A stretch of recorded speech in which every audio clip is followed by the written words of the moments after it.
Apat na ospital yung pinuntahan ng kaibigan ko pagkatapos niyang matinik habang kumakain ng bangus. Paborito pa naman niya yung isdang yun. Story time.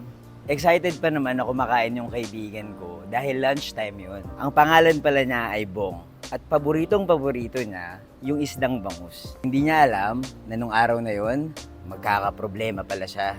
Apat na ospital yung pinuntahan niya. Meron pang nagsabi sa kanya na baka operahan yung lalamunan niya. Ako nga pala si Lester at mahilig ako mag-story time dito sa TikTok. Kung di nyo pa ako fina-follow, i-follow nyo na ako. Nag-update din ako sa Instagram at sa Twitter. Back to the story. Kumakain yung kaibigan ko nung lunch break niya nang bigla siyang may naramdaman. Masakit, tumutusok kapag lumulunok siya. Natinik yung kaibigan ko. Hindi niya napansin na merong malaking tinik yung bangus na kinakain niya at sumabit sa lalamunan niya. Ginawa na niya lahat ng paraan para matanggal. Kumain siya ng saging, uminom siya ng madaming tubig, at sinungkit pa nga niya gamit yung daliri niya eh. Dahil sobrang sakit, nagpunta na siya sa emergency room na malapit sa bahay nila. Kaya lang, pagdating niya doon, sinabihan siya ng mga nurse na wala raw titingin sa kanya. Kaya pumunta siya sa pangalawang emergency room. Doon sa isang private hospital ng isang university. Ang problema, sobrang mahal.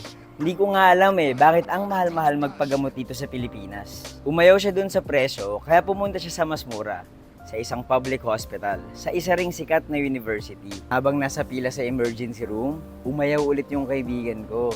Bakit daw? Dahil yung mga nakapili niya sa likod, inaputulan ng kamay, baldado dahil nahulog sa hagdan, at binangga ng sasakyan. Sabi niya, mas importante daw na sila yung magamot kaysa sa kanya. Pero dahil sobrang sakit ng lalamunan niya, pumunta siya sa pang-apat na ospital at doon, swinerte siya. Bago siya makapasok sa emergency room ng pang-apat na ospital, may bigla siyang naramdaman. Sobrang laking ginhawa.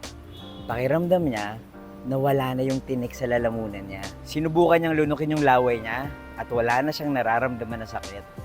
At yun nga, bigla na lang nawala yung tinik na hindi niya alam kung bakit.